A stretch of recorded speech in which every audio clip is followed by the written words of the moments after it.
were not advancing an Irish national interest, except insofar as it served the aim of the Catholic population. There was significant involvement by priests at the local level and the middle class, and voting rights for Catholics were eventually obtained in 1829, and the Church of Ireland was disestablished in 1869. It meant that people no longer had to pay the 10%. So by 1869, all of these things were gone.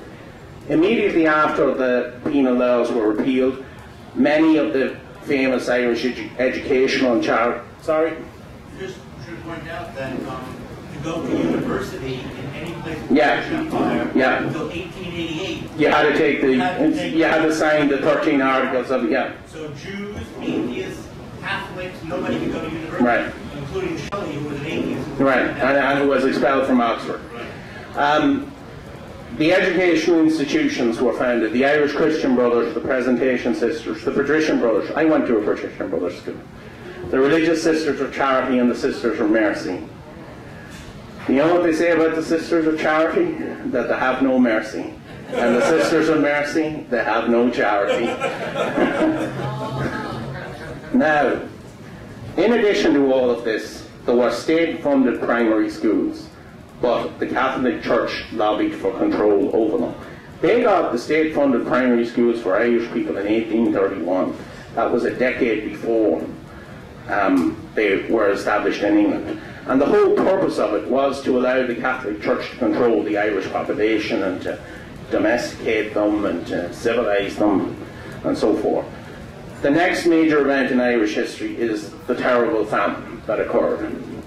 Now, 1.5 to 2 million people died or emigrated. They were mostly from the lower class. They were mostly what we call labourers, who were people who had no land, or cottiers, who were subsistence farmers. The western parts of the country were hit the hardest. There was little, if any, government assistance. So, if you think back to the Normans, it was the areas of the country where the Celtic Christianity tradition was the strongest that were hit hardest by this. And it was the areas in the east where the Orthodox version of Catholicism was strongest that were hit weakest or that did best, which survived better. So this resulted in a strengthening of the hold of the Catholic Church over the people. But what happened, the social changes were, there were larger farms. All of the landless cottier class had been eliminated. The people became a lot more conservative because they became a lot more Catholic, because there were fewer people. So the priests from Maynooth had fewer people to look after, so they could supervise and control them better. There was a great deal of desire for respectability, and the respectability was conferred by the church. And this goes back to the point about the French, teaching the Irish students how to behave, how to dress, This desire for respectability and for keeping up appearances it's a very strong theme in Irish culture. Most of the priests came from the small rural farmer class. They were a bit better off than your average person. But they weren't as well off as, the most affluent people, the rich merchants and the rich traders. So, but they moved throughout, all levels of society, so they became very important. And they increased their control over the people through schools, through, seminaries, churches, etc. They built a lot. There's just an enormous... When you go to Ireland and you look at the amount of churches that were built in the second half of the 19th century, it's incredible, how poor the people were to give so much money to build something so ornate and so, in such majesty. They started off and they'd be building in out-of-way places. Now they built on top of hills to show that they were back and that they were in control. They built more secondary schools. They built many more seminaries because there was more people coming into the priesthood. More people, the church was just getting stronger and stronger and stronger. And all of this led up to independence in 1922. The church had fully recovered from the penal laws. It dominated Catholic Irish society. It controlled education of most of the population. and it had educated the Catholic leadership of this new state, and it had told them, you know, you have to do what we tell you. You know, Irish politicians in the new republic expected to follow the lead of the Catholic Church when they were formulating policy. They had control and they had a lot of influence over the mass of the people. So this led to dominance. This is a picture of the President of Ireland, or the Prime Minister of Ireland, Eamon de Valera, kneeling before Archbishop John Charles McQuaid of Dublin and kissing his ring. And that that was the way it was. You know. Sorry? No. I'm gonna segue. No, he wasn't Jewish. Ben Briscoe, yeah, the Briscoe family were Jewish, but De Valera was a devout Catholic. He contemplated becoming a member of the priesthood. De Valera may have been illegitimate, which is why he may have been ashamed of his origins. There's some question about, you know, his parentage that may have contributed to a certain neurosis, and you know, regarding his, you know, with regard to his Catholicism. But he wanted to become a priest, but eventually he probably should have become a priest. Anyway, he didn't. So, but he is kind of held up as a scapegoat. But every Irish politician was like this. You know, every Irish politician was obsequious to the church. What happened in 1922 was that Ireland was partitioned, and many non-Catholics left the country, and that resulted in a higher concentration of Catholics in the country. The Catholics left for a number of reasons, but one of the main reasons that they left was, you know, there was a certain anti-Protestant feeling in the country immediately after independence. There was also a terrible civil war in Ireland after independence, and it devastated a lot of the country. The Irish became independent, and they had a cultural distaste for all things English. They didn't want to hear about any kind of new ideas coming from England. They wanted a distinct Irish identity which looked backwards.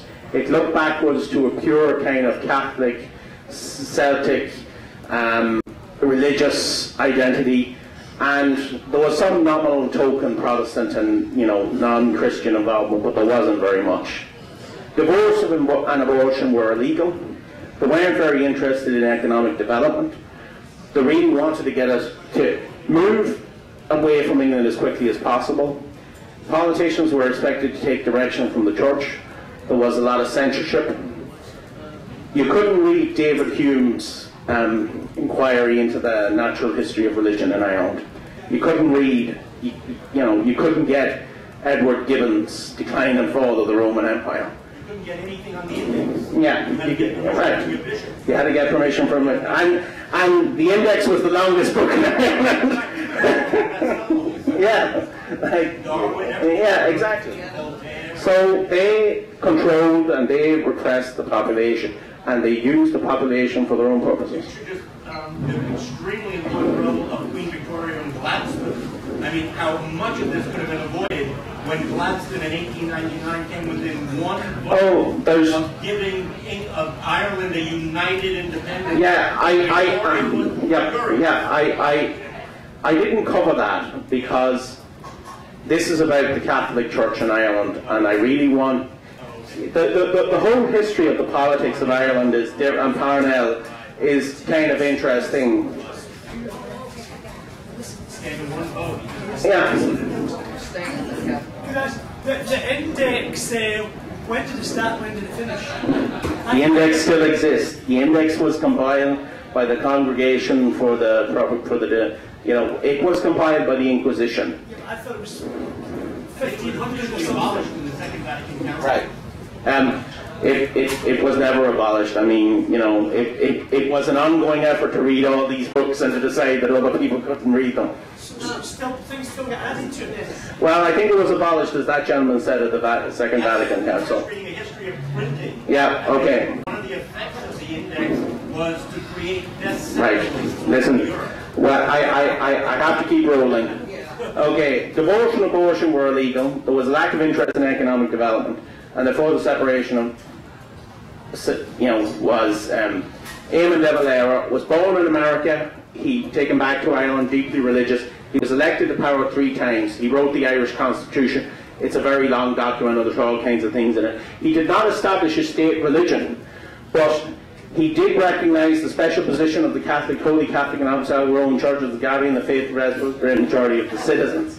So that went in there.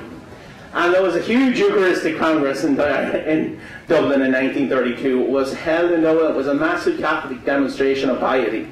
The 1500 years since St. Patrick came, since where I started. So, just a couple of photographs from it. Here you see the papal legate. There you see the papal legate arriving. Here you see the crowds in the bottom right-hand corner. You see the crowds at O'Connell Bridge.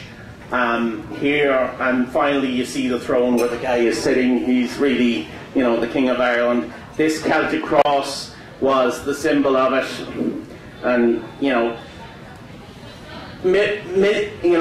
thousands, hundreds of people came to the Eucharistic Congress, and they abandoned all of their possessions and left them there in Phoenix Park where it was being held, and went off and joined various priestly orders and so forth. De Valera gave a very famous speech where he enumerated or elaborated his philosophy of, his political philosophy, and you can all read the speech, but I think that the best line in the speech was, of a people who satisfied with frugal comfort, devote their leisure to the things of the Spirit. Well, if you were satisfied with frugal comfort, Ireland was the place for you, because frugal comfort was all you had. The culture was one of fear and deference to authority, and that suited the church down to the ground. You had to do what you were told. People wanted to be respectable, and if you spoke back to people or said something, you stopped being respectable, and that was a problem for you. There was rote learning in education. It was Catholic doctrine. Even when I was at school, a lot of the books that you'd read in English class had all kinds of Christian subtexts on them. There were stories about Jesus, there were stories about, miracles happening and so forth. The learning was religiously influenced. There was, for the first 40 years, 45 years of the Irish state, there was little, if anything, of practical benefit taught in the schools. You were taught Latin, you were taught Greek, it was beaten into you. You went off and you became, a civil servant, or you became a priest or a nun. There was brutal corporal punishment. The corporal punishment was just brutal. Every person, I went back to Ireland and I've spoken to a lot of my relatives who are older than, me, previous generation. Every one of them suffered brutal punishment. Often for the most trivial and inconsequential. Often for doing nothing wrong. It was just, like, a couple of my uncles on my mother's side were forced by a priest to confess in front of everything that they had done something that they said that they didn't do. The secondary schools were fee-paying, there was no public education. Boss Tweed abolished corporal punishment in this city in, I think it was, 1878. We somehow managed to educate a huge number of Nobel Prize winners from this city without beating the hell out of them. Why couldn't they do it now? The worst of all were the reform institutions and welfare institutions, where people were sent, often for the most trivial of reasons. And that's where the scandals began. The so-called welfare and charity operations are run by the church, the Magdalen laundries, the Golden Bridge orphanages, other reform and industrial schools. There were exploitation and abuse of children on a large scale in these institutions. Funding was provided by the state, but a lot of that money was misappropriated, and the children were just put to work doing the most, menial and repetitive and cruel work. Anyway, by 1948, people began to wake up, and they began to realise that something had gone wrong. And they changed the government. They voted De Valera out of power, and a coalition took its place. And there was a young minister in the coalition whose name was Noel Brown. Noel Brown was Trinity educated. He came from a non-Catholic background. He'd been raised in England. He saw suffering and misery all around him, and he was determined to do something about it. And he went out and he did something about it. He, at that time, TB was a terrible killer in Ireland, and he was determined to fix that problem. He had attended the funeral of Douglas Hyde, who was a Protestant who had been the first President of Ireland. The President of Ireland is a nominal position, but Douglas Hyde had been the first President of Ireland. And at Douglas Hyde's funeral, none of the cabinet ministers would go into the church because they were prevented by doing so in the Catholic Church. But Brown went into the church, you know, and sat down, and he had his cards marked. And in Ireland, as they say, he had his cards marked by the hierarchy for that display of defiance. So he had enormous success attacking TB. How did he do it? He did it through public education, through public awareness. There was a tremendous sense of shame associated with TB. If you got TB, you didn't want to let anybody know that you had it. So therefore the disease would progress until it was untreatable. By removing the stigma and the shame of having TB, he encouraged people to come forward, and they were able to more effectively treat the disease. He raised funds by selling hospital shares. He did a lot of things. The facilities for treating TB were, of course, completely inadequate. He built new sanatoria, he built new hospitals, and he launched a major public information campaign. So he wanted to establish an Irish NHS. The NHS in England is completely free at the point of delivery. If you have a medical problem and you require attention, you walk in, you see a doctor. You know, it may take you a while to see a doctor, but you don't see a bill at that point. He wanted that. Well, he went around and he cultivated the support of the bishops, and he went to the bishop, and the bishops kind of said yes, but, you know, and he thought he had their backing, because the bishops were divided. Each bishop was like a little lower on to himself. And eventually, two bishops who were conservative, who took the view that family matters and medical matters should be exclusively the province of the family, they won out, and they convinced the other bishops to oppose the scheme. One of them was John Charles McQuaid that you saw on the slide there. The other one was Dr. Brown of Galway. They opposed the government's involvement in healthcare. Brown resigned and the government fell. That was the high point of Catholic dominance in Irish life, because they effectively overthrew a democratically elected government. The English NHS had been accepted by the Catholic Church. When an Irish politician named William Norton went to England to visit the Archbishop of Westminster, the Archbishop of Westminster housekeeper was on the NHS in England. Why didn't the Catholic bishop support it here? Church had been seen to have acted in an arbitrary, reactionary and anti-democratic manner, all of which is true. You know, that's the Catholic Church. The decline began from roughly that point. There were a number of factors in the decline: economic development, cultural changes, the conflict in Northern Ireland, Vatican II, television, scandals in church, and just the general loss of authority. Europe had recovered from the effect of the Second World War in the 1950s thanks to the Marshall Plan and the European Common Market. De Valera's economic policies had been successful in providing frugal comfort to the Irish people, because they just, you know, caused poverty, emigration and misery. Politicians eventually realised that these were undesirable, and they changed their policies. From 1961 on, there was free trade.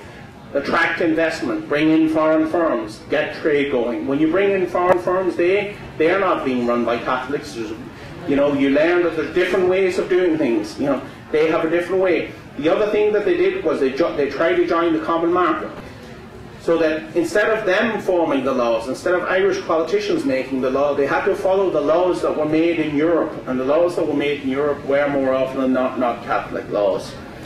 There were cultural changes.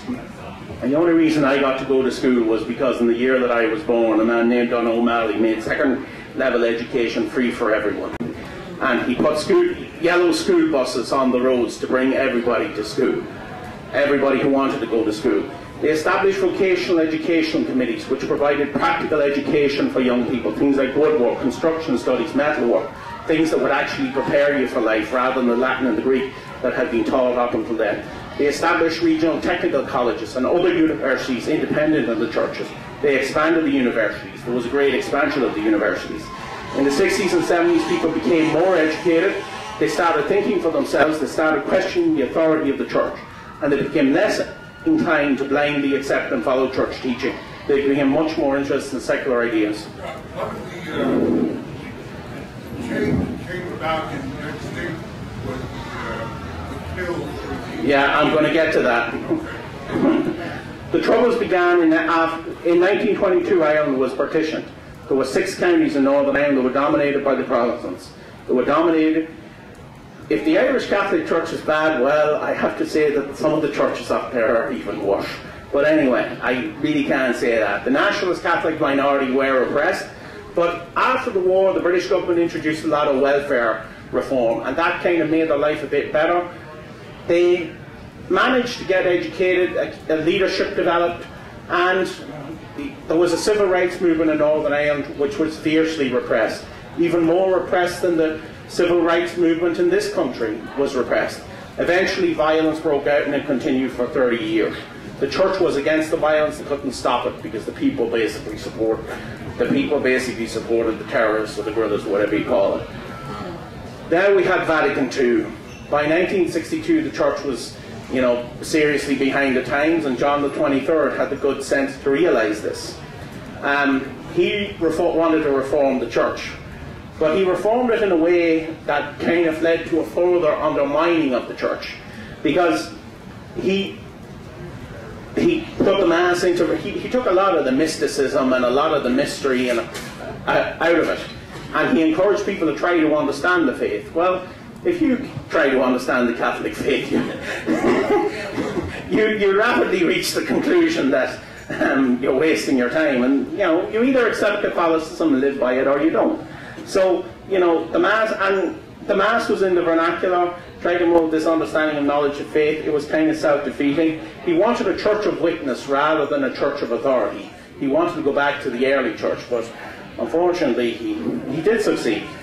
The main thing that happened was, the other thing that happened was, as this gentleman referred to earlier, Humanae Vitae in 1968. It was issued by Pope Paul VI, who was John the 23rd successor. It was a complete ban on any means of artificial conception, of artificial contraception, because you're not supposed to intervene with the workings of God. It caused problems for a lot of Catholics. They wanted to limit the size of their families, and so forth. In Ireland, contraceptives could not be offered for sale, but you could go into a shop and say, I want to buy some contraceptives, please, and the guy would sell you the contraceptives, but you had to say, I want to buy them. What happened was that in the Irish Church, as I mentioned, in the Irish Constitution, there's strong protection for privacy, for the privacy of the family and the privacy of the individual. And conservative Catholics began to worry that this would lead to, a constitutional a ban to the law regarding the sale of contraceptives being declared unconstitutional by some liberal judges, because they would say that it was an intrusion into the privacy of the right of individuals to control their own bodies and so forth. So they prevailed upon the government to restrict the availability of contraceptives, that you needed the prescription from a doctor. You didn't have to be married, but you just needed a prescription from a doctor. But in 1992 and 1993 the law was liberalised. Now the real factor that changed Ireland was radio and television, because in 1940 or so, my grandparents told me there was one radio in our community in Ireland, and it was a big thing to go down and listen to the war news on the radio to see who was winning the war. But there were cheap transistor radios, and and everybody could afford them in the 1950s. People could listen to Buddy Holly, they could listen to rock and roll, to jazz, to all kinds of things on Armed Forces Network radio. Van Morrison wrote a wonderful song about it called them in the days before rock and roll. So you got radio from all over Europe. RT television was established in 1961. You see the St. Bridget's cross there, that was their symbol. And it was public television, and they tried to be unbiased and to present all kinds of pictures, a balanced perspective. British television was available in the most populated eastern parts of the country and the northern parts of the country, and you had the phenomenon of the Late Late Show. The Late Late Show began in 1962. It was presented by a man named Gayborn, and he was a great television presenter. It was aired every night, Saturday night at 9:30. You have to imagine David Letterman discussing economics. You know, having a 2.5 hour show. The first hour would be, you know, some light entertainment, you know, some celebrity guests, and then there'd be a panel discussion where, you know, he discusses the war in Iraq. It was a combination of David Letterman and Charlie Rose, and it was enormously successful.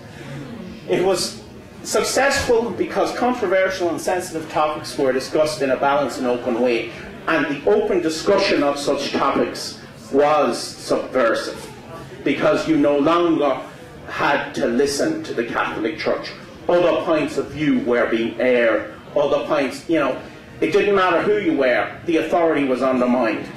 And most Sundays, the priest would get up at Mass and he would say, you know, not most Sundays, but frequently he would condemn what was on the Late Late Show the previous evening as being impious. But of course he'd be watching the Late Late Show. Everybody watched the Late Show. That's what made it. That's why everybody was watching the Late Show. The church tried to become more liberal. It tried to move with the times, and this was a genuine phenomenon. They were interested in the Third World and social issues. They tried to become more populist, more approachable, more media friendly. They moved away from overt control and claims of authority. They removed that article from the Constitution.